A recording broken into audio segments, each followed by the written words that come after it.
Mohanavani Telugu podcast వింటున్న శ్రోతలందరికీ హృదయపూర్వక ధన్యవాదాలు. మీరు చూపిస్తున్న ఆదరాభిమానాలకి మరొకసారి హృదయపూర్వక ధన్యవాదాలు తెలియజేసుకుంటూ, ఇందులో కూడా మరొక అద్భుతమైన విషయాన్ని షార్ట్గా 3 నిమిషాల లోపల మీకు వినిపిస్తాను. ఇంకా ఆలస్యం చేయకుండా ఆ విషయం ఏమిటో ఒకసారి విని తెలుసుకుందాం. ఒక సూఫీ ఫకీరు యాత్ర చేస్తున్నారు. దారిలో తినడానికి రొట్టెలు తెచ్చుకున్నాడు. మొదటి రోజు పాదయాత్ర చేసి మసీదుకు చేరాడు. అక్కడ ప్రార్థనలు చేసి తెచ్చుకున్న రొట్టెలలో కొన్నింటిని తిని మిగిలిన వాటిని మూట కట్టుకుని ఆ మసీదు ప్రాంగణంలోనే నిద్రించాడు. తెల్లవారింది. చకచకా సాగిపోయాడు. 10 మైళ్ళకు పైగానే పాదయాత్ర చేశాడు. ఇక అలసిపోయినట్లు అనిపించింది. భోజనం చేద్దామని మూట విప్పాడు. ఆ మూటలోని రొట్టెలకు ఎన్నో చీమలు పట్టాయి. అయ్యో, ఎంత పొరపాటైంది అని చింతించాడు ఆ ఫకీర్.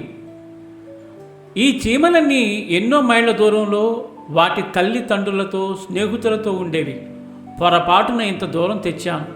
వాటిని ఇక్కడ వదిలివేస్తే అవి వాటి బంధుమిత్రులకు దూరమవుతాయని భావించి తిరిగి భద్రంగా మూట కట్టుకుని రాత్రి నిద్రించిన ప్రదేశంలో ఆ రొట్టెలతో సహా ఆ చీమలను వదిలిపెట్టి వాటిని వాటి స్థానానికి చేర్చాను అని తృప్తిపడి తిరిగి పాదయాత్ర సాగించాడా ఫకీరు. మన వల్ల ఏ ప్రాణి అలజడి చెందరాదు. ఫకీరు ఆయన ఆలోచన ధోరణి చూడండి.